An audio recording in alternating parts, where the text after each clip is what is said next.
Hello, welcome back to the Demon Mas podcast. On this episode, we'll be interviewing the guy who did my first tattoo. He's an artist, creator, and entrepreneur. He's the owner of Mano Inc. here in Manassas, and his name is Thomas Mendoza. Enjoy the episode, guys.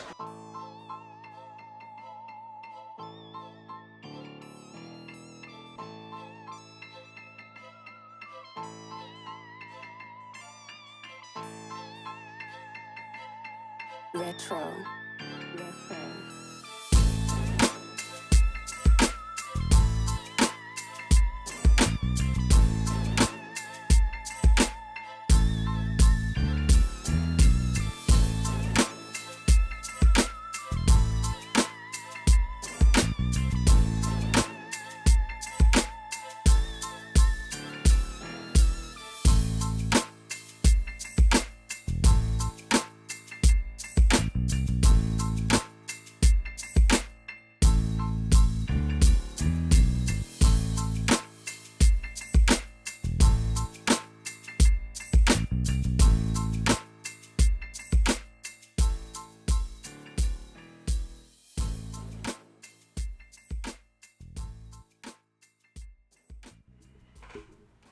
All right, Thomas, I just wanted to start off by saying thank you for having us, bro. I'm glad the stars finally aligned, you know what I mean? We get the time to do this shit. Yep. How do you feel, bro? In general, overall, we'll start off very broad. Yeah, I'm feeling really good. I mean, it's a new year, and it's always, I guess, an excuse to create better opportunities for yourself. Okay. Do you have any goals for the upcoming year? Yeah, I mean, I think right now my biggest goal in life is, realistically speaking, is to be a good father or to be a better father. Okay. You know what I mean? Yeah. And I feel that from that, everything will be okay, you know, business-wise, because, you know, everything's about how you treat people you love. Yeah, and I know you have a daughter now, so like, how have you explained the tattooing business? Because I know in a lot of society isn't too open to it. You know what I mean? So how's the little girl taking it? It has been a transition with my mother, my grandma, you know, all the different generations. You know, we're talking about 1900s to now. You know what I mean? My daughter understands that it's a job. You know, she doesn't even understand like who wears tattoos or why or anything. Yeah. She just sees it and she's like, "Oh, I want a sticker tattoo," and to her it's like a makeup. Yeah. Okay. You know what I'm saying? Because when she used to, she just wash that shit off and then on to the next piece. I guess I try to normalize it to where she doesn't get freaked out when she sees somebody with a face tattoo. Yeah. Okay. But she also sees my guys that work here, you know, and some of them have face tattoos and stuff. And but she also gets to see the people behind the tattoo. She don't judge them for the tattoo. She gets to see the people you work with. And exactly, shit. you know, she sees us as people, like persons, and she understands this is my job. You know? Exactly. So, That's true. Yeah. And is she into have you gotten into like drawing or coloring or painting in some type of sense? Yeah, you know, I've tried to like introduce her to anything that has to do with some sort of creativeness. And she's chosen to be into, and I think it's because it's a girl thing. I don't know, man. This is my first kid, so she likes to dress up a lot. Okay. Color code, do crafty things, like do craft. Yeah. So she'll like, I don't know. Right now, she's into this thing called silks. You hang them up off the ceiling, and then they do all these like little tricks, like in the circuses. You know, they come down. Yeah. So she's finding herself. You know what I mean? And exactly. I'm just kind of encouraging some things that I know are cool and that could be good for her to have. Because a lot of times, you know, like my wife was like, let's go to the swimming, the Girl Scouts, and we've been doing all of that. Yeah. But I want her to explore other things. You know what I'm saying? Like go see other stuff. Yeah, and the thing about it too, I feel like school nowadays, bro, they kind of try to suck out the creativity of children, bro. And it must be nice to have someone in an important position in their life like you, who literally making a living off something that they enjoy and create. You know what I mean? Right. That's another thing that I try to bring that with me everywhere I go. You know, in her Girl Scouts, I donate so they can have some sort of craft time, or you know, donate to her classroom for craft. You know, stuff like that, to try to encourage that, because I know, you know, like I said, the government, they fund things, and sometimes the creative programs to get defunded really fast. Yeah, exactly. Yeah, You know man. what I'm saying? They're like music and the shops, baking. I mean, I think cooking is a hell of a craft, dude. Yeah, it's an art form too, it's man. It's an art form, dude. I mean, every day we have to eat, bro. Yeah. You know what I'm saying? You know how many people love eating good? So, I always like encourage her to do anything like that. But yeah, man, I'm having fun. Tattoos allow me to, I guess, not be so constricted by society and like how I need to look to my child. Yeah. I'm pretty sure it assists you in the father position. You know what I mean? Going against the traditional shit and doing your own way. Yeah, and like I said, and my wife, she grew up way different than me, so my kid gets a bit of both sides. My wife is in the office, corporate buildings, and with the government contractors. And here I am, fucking low riding, bullshitting around, smoking my weed, chilling. Hey, man, that's life. Yeah, that's true, bro. So that's another thing that a lot of people are like, oh, what are you gonna do when your kids start asking you why you smoke? And I'm like, I'm gonna have to tell the truth. Yeah, you gotta keep it real. Like, why bullshit? This is like a medicine. You know what I mean? Some people take a pill. I smoke weed. Yeah, a herb is better than some man-made. You know what I mean? Yeah, bro. I mean, I've been smoking over 25 years, bro. There's no way you can tell me that marijuana controls my life. Exactly. It helps me balance my life. Exactly. You feel me? I agree with that. Yeah. So I don't feel ashamed about it at all. I mean, they tried to shame me when I was younger, like I was a little drug addict. Yeah.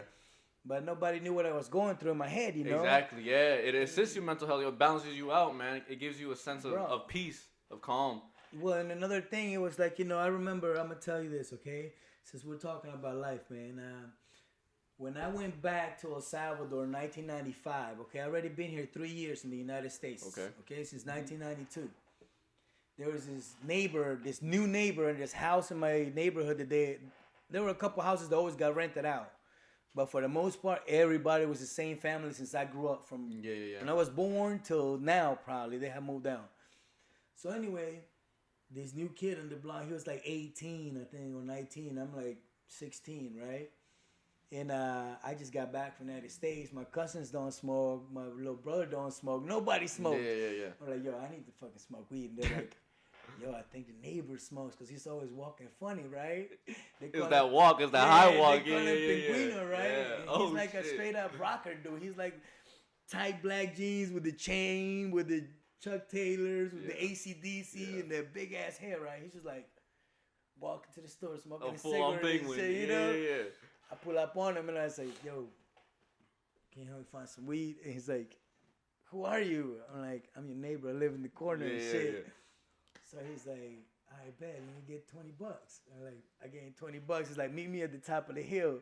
Because, the point where this reminded me was like at that time, me and you at 16 years old could sit in front of a store and drink beer and it was okay. Yeah. Nobody would say shit like, look at these kids over here eating chips, eating queso, drinking beer. Yeah, chilling. But if you couldn't sit on the street and smoke a joint, they'd be like, you drug addict, you need help. Yeah. I'm going to pray for you. Yeah. So we would have to go smoke in the little meadows and the little hills and shit. We would go hide and shit, right? And for real, man, we have a lot of meadows in El Salvador, a lot of nice hills. So I would go to the top of the hill and smoke weed with this homie, Pinguino.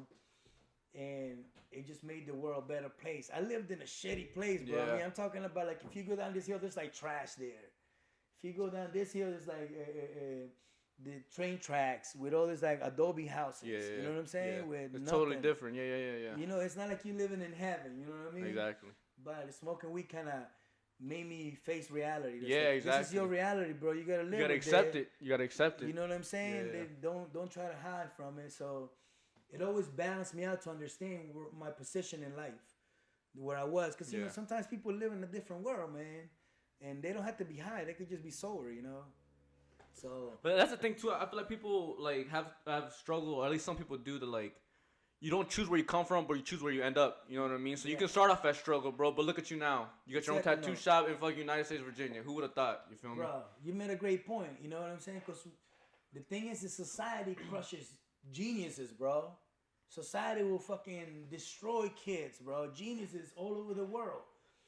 And some of us can't come back from that. You know what I mean? Yeah. And you said it's where we end up, where we choose. You know. Exactly. And I feel like growing up I don't want to say poor because I had a house, I had food. I mean, I didn't eat meat all the time, Yeah, but yeah. I ate my beans, Yeah, I was my rice, about to say that. pupusas, Exactly. my cheese, Tortillas and all that shit. crema, Yeah. frijoles, avocado, fruit, all this stuff that's down there, that you Yeah. can It's common. kind of like it's common, Yeah. a lot of here is expensive. Yeah. All the vegetables that are grown naturally, all the fruits that grow Yeah. on the trees over there, the mangoes, the avocados, Yeah. you can just pick them off the trees over Yeah, they there. just climb that bitch. Yeah, Yeah, bro. I feel you. So I had all of that. I didn't grow up poor. I grew up in poverty, like around me. There was a lot of poor people, but I had more than enough. I had at least a pair of shoes or two. Yeah. So that's what made tattooing like the best thing for me, because at first I didn't understand the transition on what kind of artist I wanted to be or who. I just knew that I loved tattooing, but I already knew about drawings. I knew about, when we do the Holy Week over there, La Procesión. Yeah. And then I was in charge of doing the Alfombra. We do this like scenic, basically I draw something out in chalk and we fill the whole area up with this like wood dust of different grains, thick to thinner, and they're all dyed in different colors. And that's how you paint the picture. So you'd be the one drawing it? Yeah, I'd be the one with it. Well, they were very simple but very technical. Yeah. They were like a picture of like a glass, like stained mirror Yeah. windows. Yeah. It's like that. It's cut out, so everything has its place. Has its own shape, and everything just comes together for the actual everything art comes form. together with the colors, so you just got to do it really Yeah. nice. So the hair, like they say, Jesus' hair will have to be like a thicker brown, not very fine, you know, because it was like curly and shit. So, but anyway, we would do all of that, and I knew about that before I knew about tattooing. Now, I knew about good food before I knew about all of this tattooing. I know about music, Bob Marley, the Beatles. I mean, I grew up with Pink Floyd, all kinds of things. Yeah. That was when music was at its peak. That was actual art form. You know what I mean? So many like pioneers of sounds. Santana, guitarists there. Because Latinos, we love guitars. Yeah. So people love listening to guitars and shit. So I grew up with a lot of acoustic guitar music, and tattooing I learned after all of this, man, and I felt like it was like my calling. Yeah. Everything happens for a reason. It's all a process, step to step, ends up with something else. You know what I mean? I wanted to look like those guys. I wanted to be tattooed as a kid, but I also wanted to do them. Yeah. You know what I'm saying? Yeah. I had connected both, and my mind was like, I have to have them, and I have to do them. So what do you think determined you to decide to tattoo at all things? Because like you said before, you like music, you like creating in general. Okay. You know what determined me the most is that I realized from the moment that I chose it, because see, growing up, here I am, dealing with my friends that we grew up together, and then you got all these deportees coming into El Salvador. They're clicking up, and they're not gangs yet, but they're definitely the grouping up and shit. Grouping up, they're heavily tattooed. They look different. They're wearing clothes that I don't even know about. Yeah. So I learned about tattooing from them, and it was frowned upon by the majorities. Like, that's not what we do. And I was like, immediately I was like, that's what I gotta do, because you know what? It's not for everybody. Exactly. It will make it unique. It will make it to where like, if so many people reject it, imagine how many people want it. Yeah, exactly. And also the people who decided to commit to it, they'll be most grateful for it. Exactly, because after I tattooed myself, you know what I'm saying? When we were talking, I came back. I was smoking weed and stuff. Okay, at this same time, I'm living this world with my friends here. There are goodies, that I grew up in the same neighborhood. We play soccer. Yeah. We went to go eat pupusas every Friday night. We watched the movie on the Saturdays. We had a routine as friends. Everyone is kind of like going on their own way. Some people are more into soccer. Some people have turned gang members. Some people are not even coming out of their house anymore. Some people are into school. Yeah. And then I have all these new people now because I smoke weed. That I don't smoke with them. So now I made a new friend. Yeah. That new friend has introduced me to other people that smoke weed. And when I'm getting to this world, the weed and the tattoos are like aligning together. Exactly. Okay. I see. You feel me? Yeah. The dude Pinguino. Yeah. you know, we're chilling and stuff, and I have tattoos by now, okay? We're talking and shit, you know, and he's like, yeah, man, you know, I see you dressed up like, you know, you're not from here. Like, I was living in the USA, and I came back dressed like this, like, you know, with baggy clothes. Yeah. And Because that was a style here, you know what I mean? well, but the thing is, like, it's a difference between baggy clothes, gang banging, and it's a difference between baggy clothes, hip hopping. Yeah, okay. You feel me? Yeah. Like, I'm wearing Guess jeans with Tommy Hilfiger shirts. You know? Yeah. I got Calvin Klein fucking shirts and socks, and the homies got Ben Davis. They got Dickies. They got white Hanes tank tops and t-shirts. Cortez. I don't even wear Cortez. I only wear like fucking shell tops. You know, like the Adidas. Yeah, I wear the Adidas. The hard shell, the front shell. I forgot what they call shell. But anyway. The Run DMC ones? Yeah, I wear okay. those. Yeah, okay. I wear Air Maxes. You feel me? Yeah. I wear Air Maxes. We were into what else? We had what the fuck was that shoe that was back in British Knights, Reebok pumps. Yeah, okay. Fila, you know, we're wearing different shit. We're not wearing Nike Cortez. Everybody knows that that's the LA style of the game bang. Yeah. And I've been living in Virginia. Yeah. You feel me? Mm-hmm. I'm over here listening to my fucking Biggie Smalls, Wu-Tang Clan. Yeah, okay. So I Tribe got my Called Timberlands, Quest, you know. shit. Yeah, I got my baggy pants. I got my East fucking Coast shit. Yeah, I got my fucking my at that time I think it was what was the joint called? Starter jackets. You know, that's what we listen to, but so I'm transitioning between both of these worlds, you know, in El Salvador. Because yours is more cultural, theirs is more representing. Yeah, exactly. Yeah. I've been going, my friend back there, we went to high school together. Okay, so me and this fool dressing up the same. I got the flight jackets, you know, with the baggy blue jeans and the Timberlands. Yeah. Well, down in El Salvador, you can't wear no baggy shit. Yeah, exactly. Because all those types of things are just signs. Gangbanger. Yeah, so it started becoming a thing where I started to mold myself to my new society. You know, what had become of like I'm trying to find my place. Yeah. You gotta adapt. So now I'm trying to stay friends with my friends that are on drugs and gang banging because they know about tattooing. Yeah. You know, and where to find the weed. Exactly. But I don't want to be gangbanging, but I want to be tattooing. So you just want to pursue your passion in reality. You know what I mean? But that's just the type of people that comes with it. Right. And so at that time, one of my biggest things that kept me, like people understanding was they knew that I came from guerrilla background. Yeah. So I was like, yo, how about let's go protest for our rights? I be talking shit like that. Yeah. And like, yo, we being oppressed. We in this situation because of the government, man. Not because of the motherfucking other gang members. And they'd be like, shut the fuck up, man. Here you go with the stupid shit. I'm like, it's true. Think about it, man. Exactly. The government is holding all of us down. They making the money.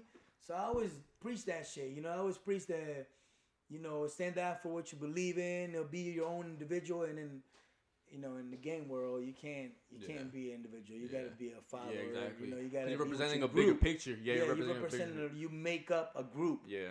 You know, and it doesn't, like I said, to each their own, man. There's guerrilla groups.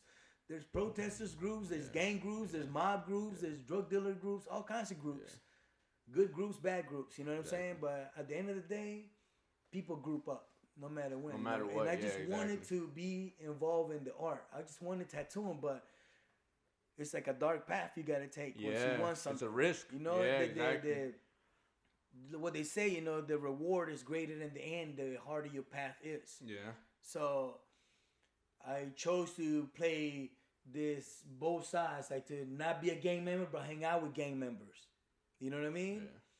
Yeah. And eventually there was always the cool ones, you know, the ones that were hip to shit. Yeah. They a little bit more open-minded. Yeah, you know, we exchanging tapes, Tupac tapes, Easy E, Too Short, you know. Yeah. We got our Walkman and shit. Then there's the ones that grew up in El Salvador eating shit. Yeah.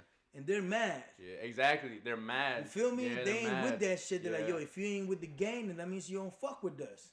Stop coming around. And I'm like, yo, bro, I respect y'all. I don't even want to hang out with nobody else, no other gangs.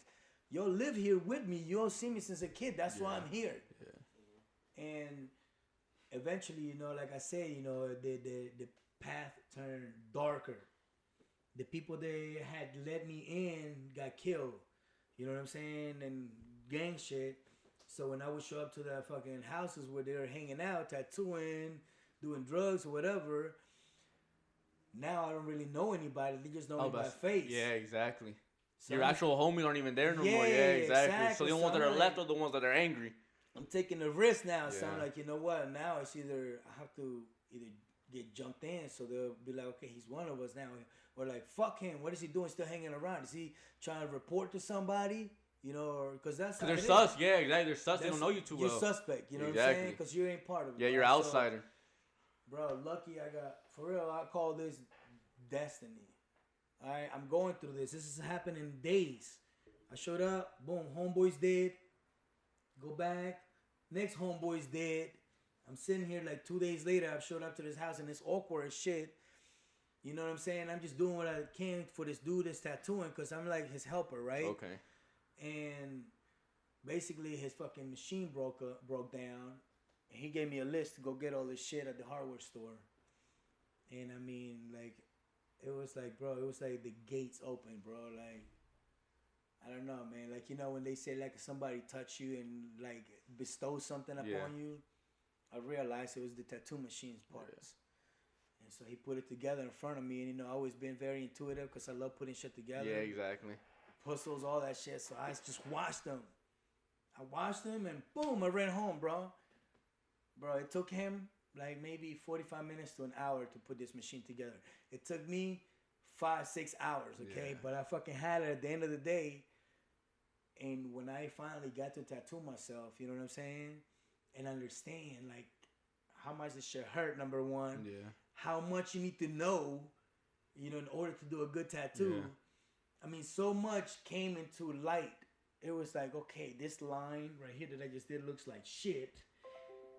This is why, you know what I mean? And, I mean, I still have all these tattoos, you know? So it was one of those things where immediately I tattooed myself 4 or 5 times that day, bro. I tattooed myself for like 6 hours. And were they in open areas or were they more on the hidden spots? Well, that's what I'm saying. Understand, I'm 16. Yeah, I live with my grandparents, and tattooing is not cool to anyone except gang members. Yeah. And if you are not a gang member, you have tattoos, then you could be in trouble too. Yeah, exactly. You feel me? Yeah. So I have like this pot leaf, my soccer team. I have my graffiti name. And boom, here I am, right, on my thighs and shit, right? The first thing I tattooed, bro, on myself is a pot leaf. Damn, yo, you were committed to that shit. I'm a freehanded shit, right? I was like, yo, you know what? I'm a freehanded pot leaf, right? So boom. I freehand that bitch. It turned out like a palm tree. That shit sideways, right? Because I was stretching my skin all sideways going this way. So the shit is all crooked, right? And I'm like, fuck.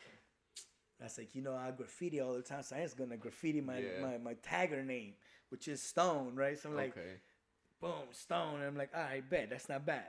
I outline, I'm like, fuck, I got red. I'm gonna put red. I'm just fucking myself up for real, right? That's a big ass risk, though, man, to do it on yourself, bro. I'm in pain, right? I'm like, fuck, this shit hurts. It stings, bro. My brother's checking me and he's watching me. He's like, you're stupid, you know? Why you do this shit to yourself? I'm like, I just want it, bro. Then I'm here like, okay, what am I going to do? I'm like, yeah, I'm going to do my soccer team, you know? Which was what? It's the little, El Capri. That's the name of the El Pasaje. So El Capri San Salvador, you know? So I'm like, SS, you know, El Capri LC, you know? Then I'm like, this shit looks fucking jacked up. I was like, fuck, it looks like it could be a gang tattoo. I'm like, I'm going to take it off. Well, I started fucking with the letters, like, make it different. I'm like, fuck, it looks like shit now. I'm like, fuck. You had to deal with that. Yeah, I'm like, it looks like shit now, right? I mean, it looked like shit from the beginning, right? But it looks like more shit now, right? So I'm like, you know what? I'm going to do another pot leaf. I know I can do that. Yeah, you went back to the basics. Yeah, for real. So I go back, right? Boom, and I do this.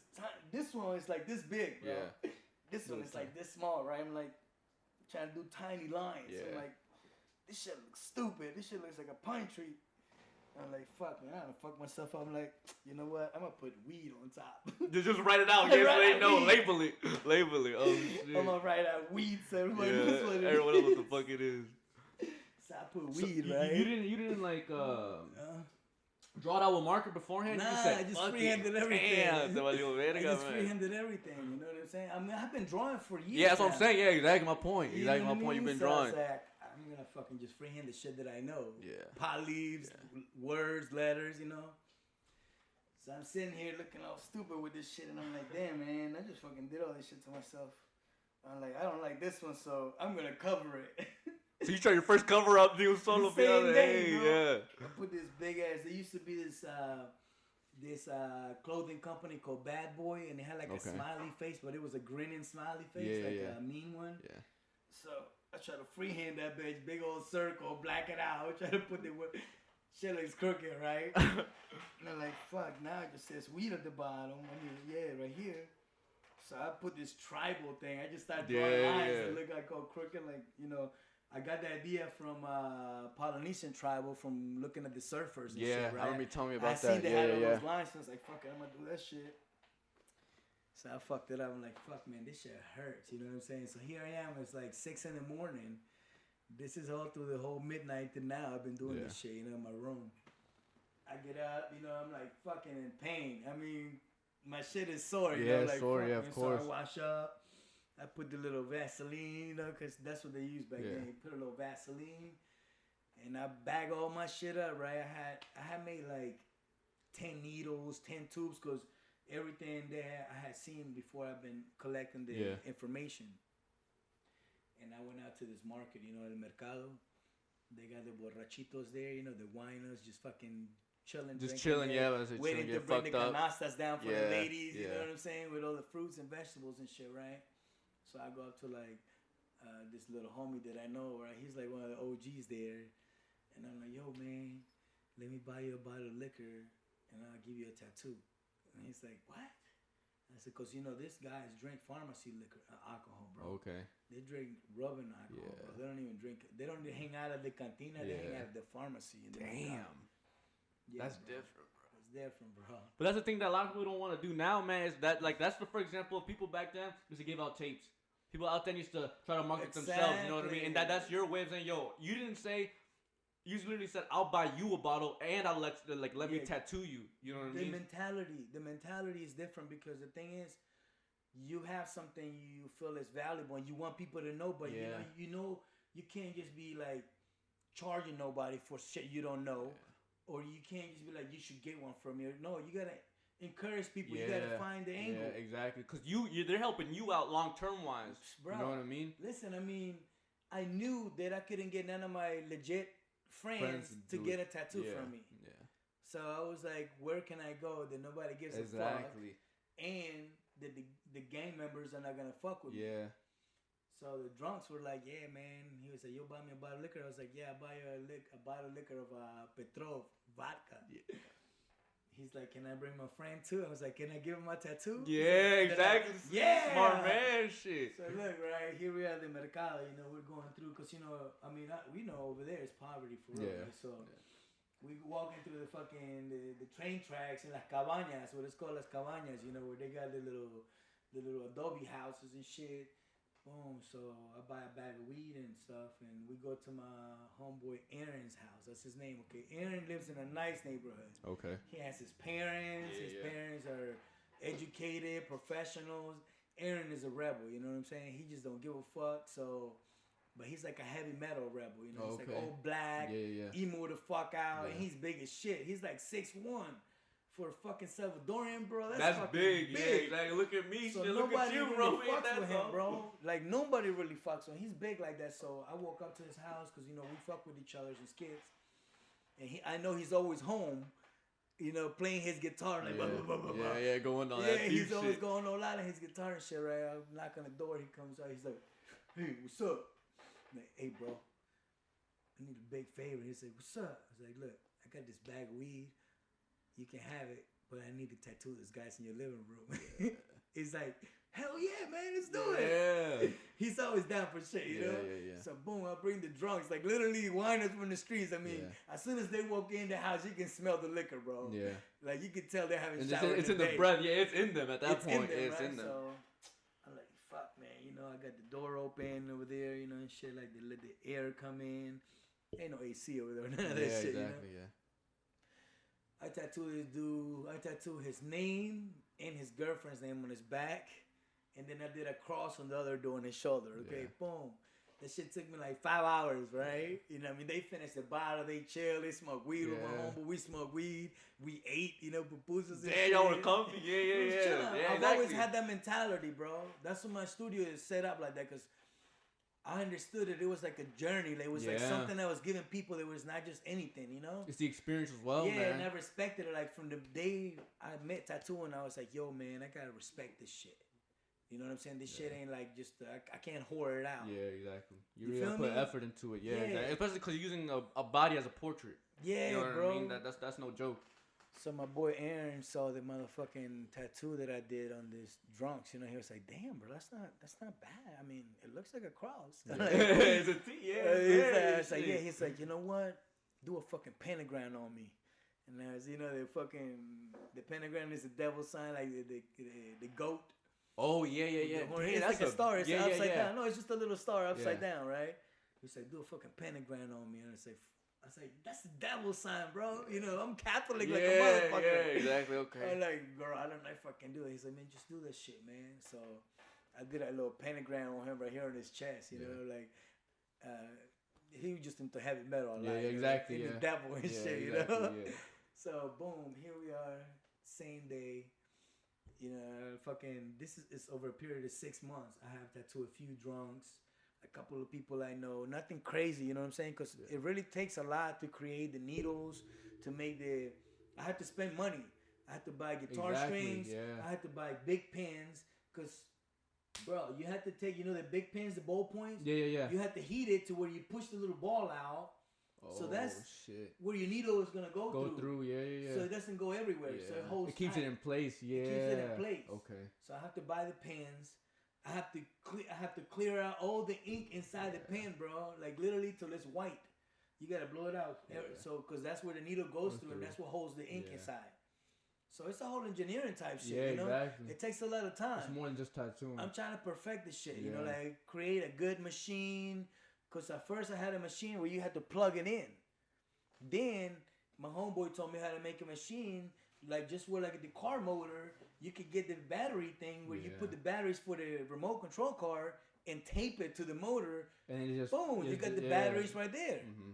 You know what I'm saying? Yeah. So it's a whole process of, it goes from that to then we get this little transformers like adapters that control voltage. This dude's like, you can control how fast or slow the needle goes for your shading. And this is all, in 1 year. I'm talking to people that are on the streets about tattooing.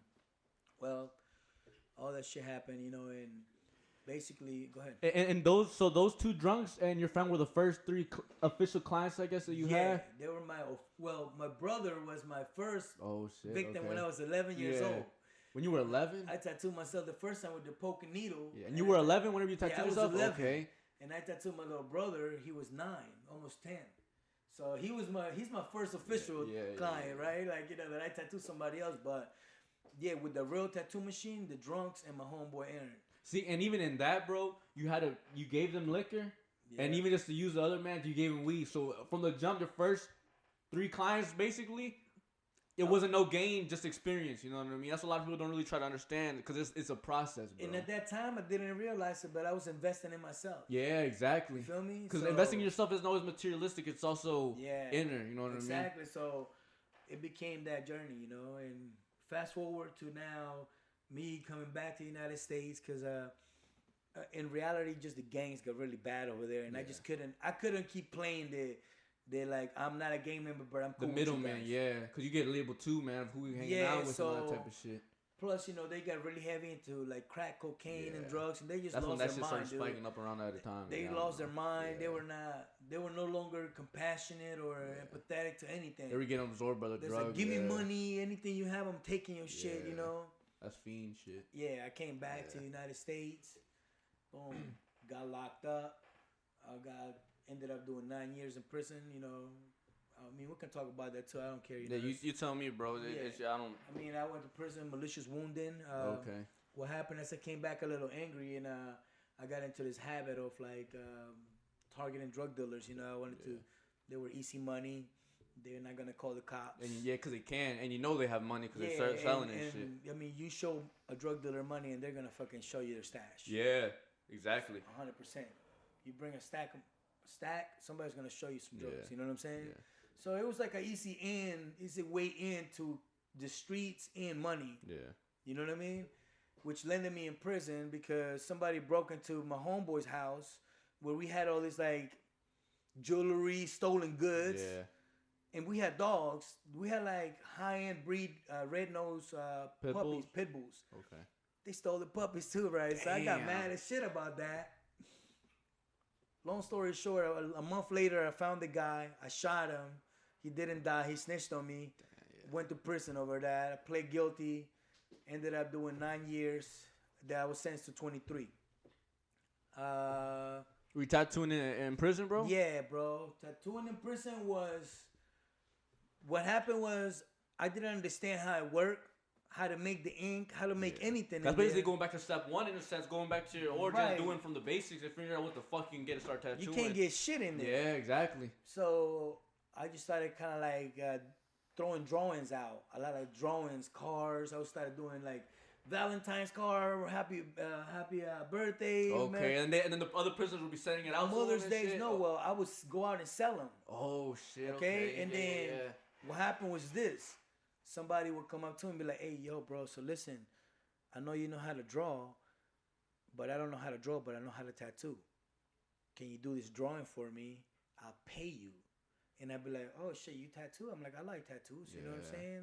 I already had an official tattoo, like a shop tattoo, and I had street tattoos. Okay.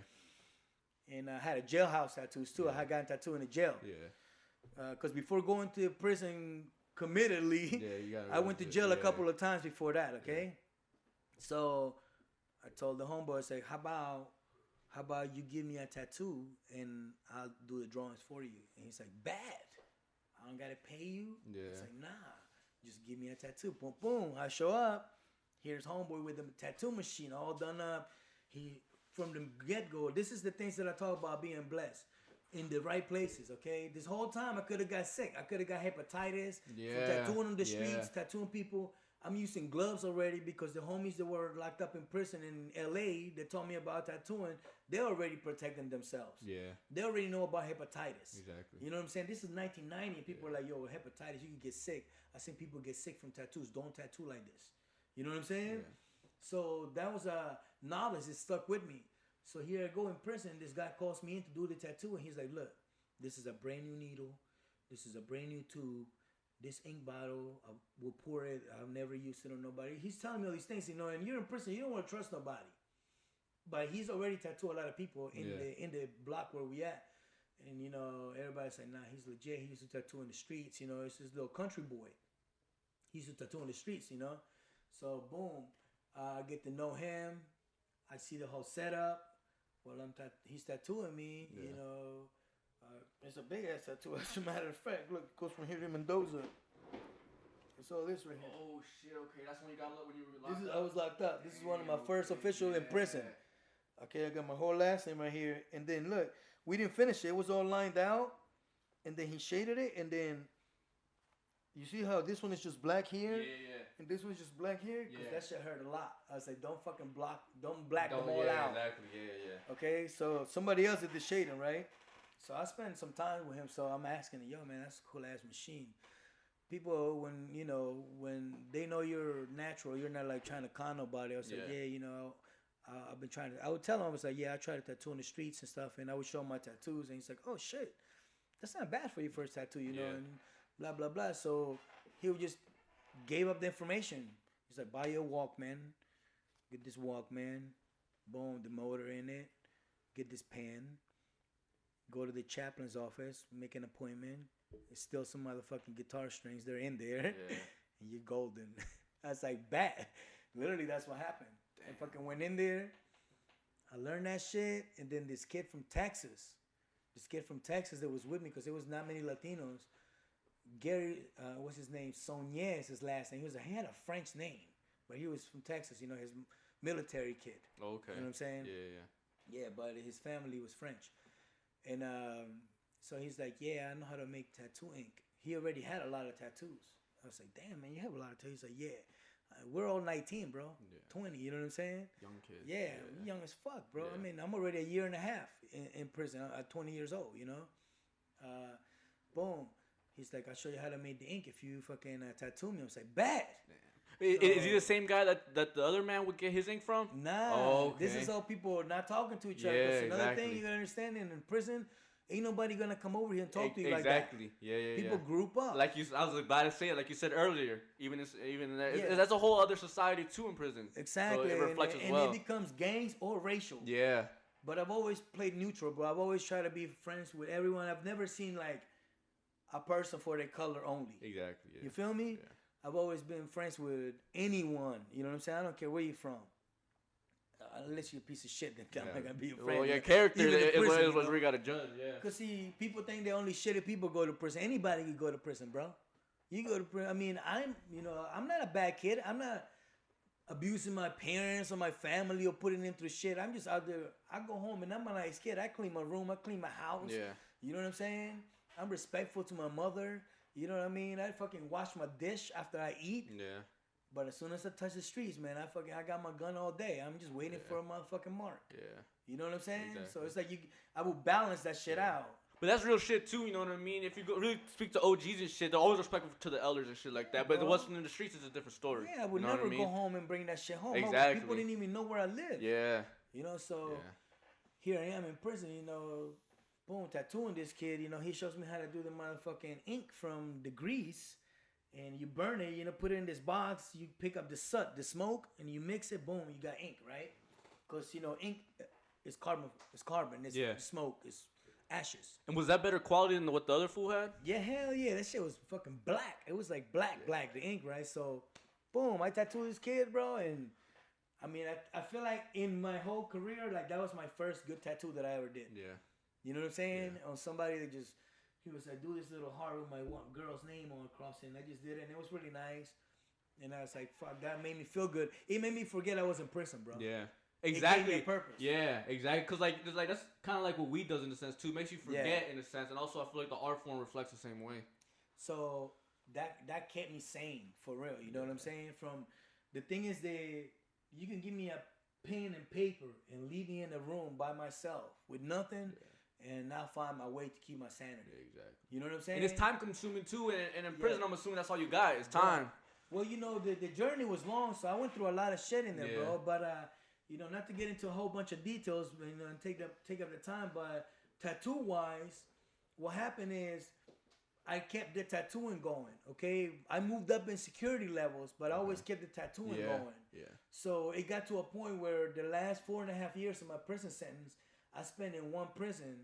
In the last 2 years, I spent in one block. Like, you know, that's very rare because you always get in trouble and shit. Yeah, like exactly. Or they don't let you really get comfortable there, so they keep moving you around. Right. Yeah, so the guards really fuck with me, you know, because, you know, I always brought the etiquette with me. I got a job cleaning the block, so I would clean the shit out of it like it was my house, bro. Because, you know, so everybody was happy about how clean this shit was. You know, and then I took on the role of teaching people that didn't speak English how to speak English and for the GED. Yeah. So we would have classes in the unit. Yeah. You know what I'm saying?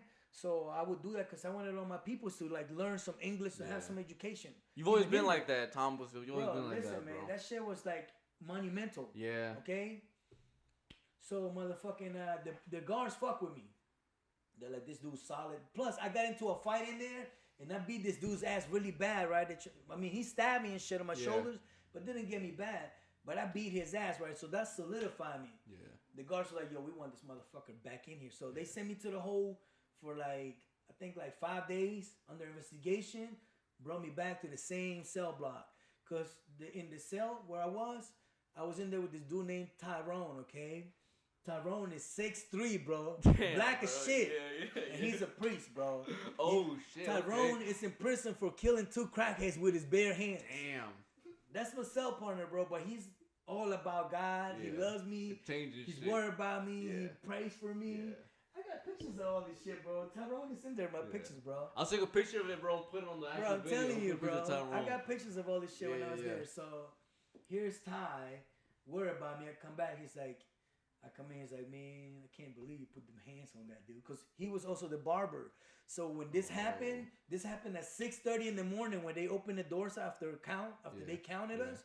He was already the first one out because he's the barber. So he goes out and set up to get ready for haircuts. I was going to get a haircut. It was a Wednesday on Saturday, my mother and my sister were coming to see me. I hadn't seen him in like 3-4 years, bro. Damn. It's been a minute, so I was excited. So anyway, that shit happened. But boom, here I'm in this block tattooing everybody, okay? And this crazy other Texas motherfucker comes in, right, in the block. And he has the most amazing tattoos I ever seen, bro. And I just approached him and like, hey, bro, listen, man, I just need to ask you, man, where did you get your tattoos? And he's like, in prison. I was like, what? He said, yeah, this dude did it for me. I said, what? So he's Latino too, right? Yeah, but he's born here. He's Mexican-American. Yeah. And he was in the Marines. So he's in there for stealing guns from his base and taking them across Mexico and selling them. Okay. All right? Yeah. And then he went on a fucking chase. Anyway, right? Boom, here we are with this fresh ass tattoos. He got like fishes going, bro. A scuba diving guy. And I'm like, shit I've never seen before tattoos. Yeah. I'm used to the demons. The basic and all this shit. Yeah, more common things. Yeah. So here's homeboy. He's like sitting down with me, eating with me. He's like, yo, I've been working out at this time, but I don't have nobody. I work out solo. He pulls up to me. He's like, I see you always working out solo and you do groundwork. Because I learned that shit from gorillas in El Salvador. You do all this groundwork and shit to train, you know, for like whipping ass and shit. You don't do all this lifting, right? You want to be agile. He's like, where did you learn that shit? I'm like, yeah, I was born and raised in El Salvador. He's like, that's the shit they train in the Navy SEALs and Marines and shit. Combat shit. Hand-on-hand shit. Yeah, he's like, yeah, no. He's like, so I want to work out with you because I want to teach you more. So we get really cool, right? This motherfucker puts me on a calorie regimen and everything, bro. Damn, okay. All kinds of shit. And gives me the game about tattooing. He's like, he's the first one that teaches me how to stack needles to make a shading needle. Yeah. Because it's multiple, right? When the shading is multiple at the same time. At this point in time, I only know how to do it with one needle or like 3 to make it thicker to try to shade. Yeah. But not like a brush, not like stack like this. Bro, it's over. He teaches me that, bro, and I'm like fucking whipping big tattoos because I'm shading. Yeah, you can cover more space at the same time. Yeah, bro. So I'm at the point in time, you know, I'm sitting down at the office, you know, and I think it was Snyder or Graham. That's the name of this guards. I remember them because they were really good to me, bro, for real. He's like, come here, Mendoza. He's like, yeah, I brought you half a Subway sandwich and shit, right? I mean, this is like some privileged shit, bro. Yeah, exactly. Hell yeah, like, Subway. You want this half a Subway sandwich? You know, I got a soda. I was like, fuck, I haven't had a soda in like 4 years, bro. Yeah. I'm like, what? He's like, yeah, I saw some tattoos you did, and they're really good. And I was like, oh, man. He's like, my son wants to learn how to tattoo. I was like, I mean, are you asking me something? And he's like, yeah, I'm asking you to tell me something about tattooing. Yeah. I'm like, I'm telling him, like, look, I will go get my tattoo magazine, okay? Because at that time we can have tattoo magazine. Like, look, tell him to order this. Tell him to do this and this and that. He's like, bet. Bro, he comes back like a month later. Starts bringing me real fucking ink. Damn. He's like, here, I brought you a little bottle of ink. Yeah. He would send everybody out for rec. Because when I would tattoo is when rec time. You would go out for an hour or two at a time. Yeah. All the doors open up. Whoever was getting tattooed would walk down and sneak in my cell. Okay. I would stay in the cell tattooing, right? You could hear the guards coming up the steps. So, you know, you will have a lookout. Yeah. You know what I'm saying? And somebody would knock on the door or say something. Do some shit. Yeah, exactly. Hey, guard, to let you know. So the homeboy's chilling. And he'll hide under the bed or something, you know? But they were cool with me. I mean, there's cameras all the time watching. So it's not like they don't see you going in the cell sometimes, you know? So he'll be like, yeah, man, I'm going to watch your tattoo today. So they would just literally sit there, Damn, the own guard was saying that shit? The guards, they'd be like, look, this is... So I was doing the tattoo on the back one time. And, like, the guy sitting on the toilet. And I'm standing like this. You know, and the guard's, like, watching behind me. Then I'm doing the tattoo on this guy's... I'm doing, like, a castle or some shit right here with this little path that goes down. And some gargoyle shit flying off. And I'm doing all this shit, you know. This is drawings that I had to do, bro. Because, you know, there's nothing that you got to use your imagination. Exactly, from magazines, castles, and movies. So I'm doing this shit. And dude's just hype, you know. And then, boom, here I am now at the end of my journey. You know. When I was locked up, I caught 2 assault and batteries. And I caught another malicious wounding. Because allegedly I stabbed somebody in the mouth. But they can never prove it. Yeah. So they kept me in the hole for 1.5 years. Damn. So that's when my security level went up to a super max. That's where I spent the last of my years in the super max. Where the first 2 years, I was there for 6 months in the hole, 7 months in the other prison. Okay. Then the first 2 years of that place, it was 23-hour lockdown, bro. Damn. So you only went out an hour. 1 hour, Yeah, exactly, because it was super max. Boom. So the counselor that's in that block, she blessed me, bro. See, this is the small blessings, okay? I have a high security level risk. I already am charged with nothing but violent crimes. Yeah. And she's like, Thomas, you're such a great person. I enrolled you in this program in Arlington Jail. It's a re-entry program. The only non-violent offenders go to. So you're going to be the first violent offender that goes to this program because I vouched for you directly. Yeah. She's like, I know you'll make me proud and shit. And boom, I go there, bro. 45 days in Arlington Jail. I come out. You know what I'm saying? I know how to fill out job applications, all that shit. Yeah. Boom. The motherfucking probation officer helps me find a job at a taxi company. It took me a year. From February 2007, and it took me almost 2 years. I got out in January 2007. November 2008, I started my apprenticeship as a tattooer. Where was that at? It was around the corner at this shop called Exposition. It's still here in Manassas. Yeah, it's like one of the biggest shops still in town. Okay. Yeah, so the owner of that shop took me in, but I had been asking for an apprenticeship for a year, bro. Yeah. I had a portfolio and everything. Boom, that shit happened, and I never looked back, bro. I mean, I was there a year and a half. Then I kind of went off on my own for 6 months and just kind of like bounced around. Yeah. Then I apprenticed under somebody else for 6 months. Then under somebody else for 6 months. These people told me about colors. The other people told me about needle sizes. And the last guy that he's like my friend, but he's a great artist, so he's always giving me advice and shit. Yeah. So he's like an official mentor to me. His name is Boo. Well, his name is not Boo. His name is Jared. Yeah. Boo. You know, that's my homeboy. Nickname. Him and Jimmy, they're always schooling me about saturation, color, line work, realism, all kinds of shit, bro. So I can ask them anything and they'll give me the game, you know, because they know that I'm not out here being a stupid ass, whoring my craft out, doing bullshit, you know. They know that I want to be the best that I can be, you know, and it just so happens that tattooing is what I've chosen, you know. Tattooing chose me, you know, but yeah, man, I would say till this day, you know, we're talking about 1990, the first day I tattooed the first year I tattooed myself, and we're talking about 2020, 2021. Damn, yeah. And what year did you open this shop at, bro? This shop opened up officially in March of 2016. So how'd that feel, bro? When I opened, bro, real talk, it was all cash, and I didn't have no investors. I had no bank loans. So the only thing I could do was get the spot and fix my room, paint everything, take the carpet out. So my clients were so loyal to me, bro, and that's why I so appreciate them so much. That from this door out, nothing was there. It was just rooms. Yeah. You know what I'm saying? Just my room here was halfway painted, clean enough. So I tattooed for about 2 months like that, from February to the end of April. Yeah. I tattooed like that, okay? And it literally happened so fast, I didn't even realize I was settling into my own business. I just went straight to it. I got fired from the last place in December, right before Christmas. And I was like, fuck, what am I going to do? You know what? I'm going to go work at another studio to make sure that, as a guest artist, to make sure I get my head cleared. Yeah. Went there, worked for a week. Realized they were going to take 50% of my income. And I was like, I'm tired of that shit. Yeah, exactly. I'm tired of people taking half of what I earn. Man. Yeah. You know, there's got to be a better way. And I was like, the only way is to find my own way. And I had to save all this money up because, you know, I love lowriders and shit. You know, lowriders are expensive as fuck. Yeah. And I was like, I still have this dream when I'm like, I'm going to drive this badass fucking convertible in town. I mean, like, that's just going to be a stamp in Manassas, you know, the lowrider of lowriders. Because I'm going to drive it. Yeah. I was like, fuck, man, I got to get a studio. I was like, I can't get the lowrider. Long term, yeah, you got to think long term. I got to invest this money in something in the studio. I'm going to get a little room somewhere. Yeah. And I kept looking around, and people were trying to charge you this outrageous amount of money for a room like this. And I'm like, nah, I need something to, if I'm going to do this, I need to get a place where later on it'll make me money. Yeah. You feel me? Yeah.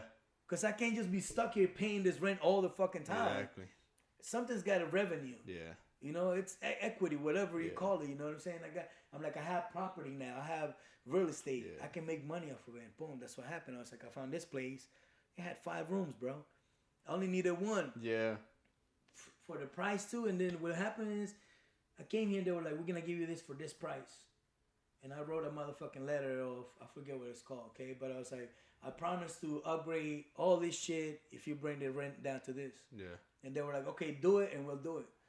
So I put all new floor, windows, AC, paint, trim, all that shit. I renew all that shit. New toilet, new sink. And they came back here with the bank. They fucking Observed everything. Yeah. And they were like, everything looks very official. They gave them a new number of how much this was worth now, and they brought my rent down. Okay. How about the name, bro? La Mano Inc. Oh, Where yeah, that's all from? Yeah, we gotta hit that shit. Yeah, remember I was telling you I was very Catholic when my boy was with the fucking devil shit? Yeah. Well, I grew up very strict. I went to this school, El Externado San Jose. El Externado San Jose is like one of the most prestigious schools in El Salvador, okay? You could be poor, you could be rich. All you need in there is good grades. Okay. All right? Yeah. You've got good grades, you're in that motherfucker. So I went there for like 4 years. And they were very strict on me. So anyway, I grew up left-handed originally. When I was 4 years old, I had smallpox and I almost died. I had to relearn everything. When I came back, I could use both my hands. I could use my right hand like my left hand to do anything. Yeah. But I chose my left hand more always, you know, because I was predominantly left-handed. Exactly. You're accustomed to it. In Catholic school at that time, in the 80s, you couldn't use your left hand, bro. You're called a sinister, a person closer to the devil. Yeah. So anytime that I would use my left hand, they'd be like, Tomás, ven aquí, tráeme la mano. Bring me your hand. Yeah. So I had to bring my hand to the fucking desk. They're like, stuff of that joke. Don't use this shit. You know what I'm saying? Yeah, so I heard that shit to the point where it was not even my name, because I was the only one that would do that. I was the only left-handed in the class. As soon as I started using that, I would hear La Mano. Damn, like, you fuck, knew. they caught me. You know, using my left hand. So I would go up to the desk. They hit you with the ruler. You gotta use your right hand. Yeah. You know, so I heard it so much, La Mano, La Mano, La Mano. And then one day I said, that shit, I'm gonna make that shit a name one day. La Mano Inc., you know, and it just came up like that. Because La Mano, the hand.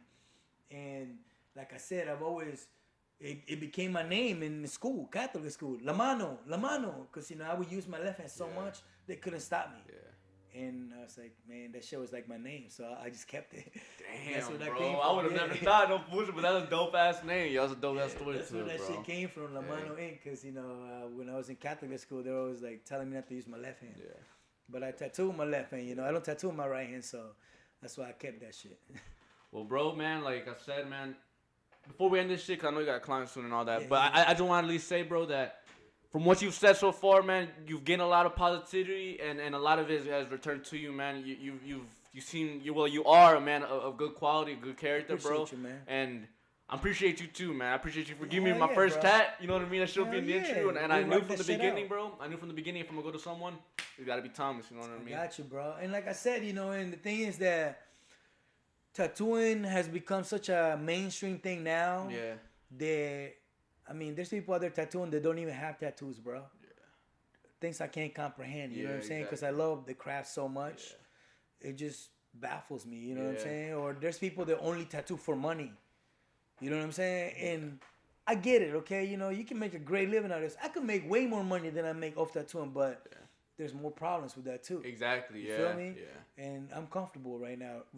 It doesn't mean that this will be forever, but yeah, there's always, you know, brighter futures, man, when you got goals, you know? And you have a beautiful shop too, man. I love the pieces. I'll make sure we get into that shit into the intro, but like I said, once again, bro, I appreciate you for having me. You've been a hell of a guest, bro. And I hope nothing but great things for your future, man. I hope you enjoy 2021. And too, man. if you could just tell the camera, bro, the address, the Yes. name, any information you want to give out, Instagrams, all that shit. My name is Thomas B. Mendoza. My studio is La Mano Inc. It's located at 8733 Mathis Avenue, Manassas, Virginia, 20110. You can find me on Instagram, on Facebook. I'm mostly on Instagram at La Mano Inc. That's pretty much it.